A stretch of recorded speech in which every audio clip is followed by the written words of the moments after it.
মুত্তাকিন কারা বা তাকওয়া কি? মুত্তাকিন হচ্ছে যারা তাকওয়াবান, যারা সবসময় আল্লাহকে ভয় করে। হোয়াট ইজ তাকওয়া? তাকওয়া আবার কি? তাকওয়া কি? ওমর রাদিয়াল্লাহু তাআলা উবাই ইবনে কাব রাদিয়াল্লাহু তাআলাকে জিজ্ঞাসা করলেন, ও উবাই ইবনে কাব, তাকওয়া কি তুমি কি বলতে পারো? তো উবাই ইবনে কাব রাদিয়াল্লাহু তাআলা বলছেন যে ওমর, তুমি কি কখনো কাঁটাযুক্ত পর্দে মানে হেঁটে চলেছো, পার হয়ে গেছিলে? তখন বলছে, হ্যাঁ। কিভাবে পার হয়েছিলে?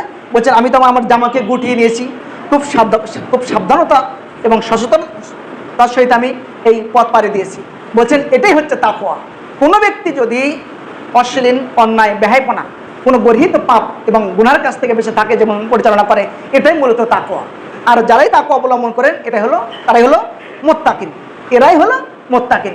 আল্লাহ সুবহানাহু ওয়া তাআলা পরের আয়াতগুলোতে এই মুত্তাকিনদের বৈশিষ্ট্য কথা বলছেন, কোন কোন কোয়ালিটি থাকলে, কোন কোন গুণ থাকলে তারা মুত্তাকিনদের অন্তর্ভুক্ত হবে। 1 নম্বর গুণ বলছেন, আল্লাযীনা ইউমিনুনা বিল গায়ব, যারা অদৃশ্যের প্রতি ঈমান আনয়ন করে। আল্লাহকে তো দেখা যায় না, ঈমান আনতে হবে। এরপরে ফেরেশতাকে দেখা যায় না, অদৃশ্য, ঈমান আনতে হবে। এরপরে এখন তো রাসূল সাল্লাল্লাহু আলাইহি ওয়াসাল্লামকে দেখা যাচ্ছে না, ঈমান আনতে হবে। আখিরাতকে দেখা যায় না, ঈমান আনতে হবে। জান্নাত জাহান্নাম দেখা যায় না, ঈমান আনতে হবে। তাকদীর দেখা যায় না, ঈমান আনতে হবে।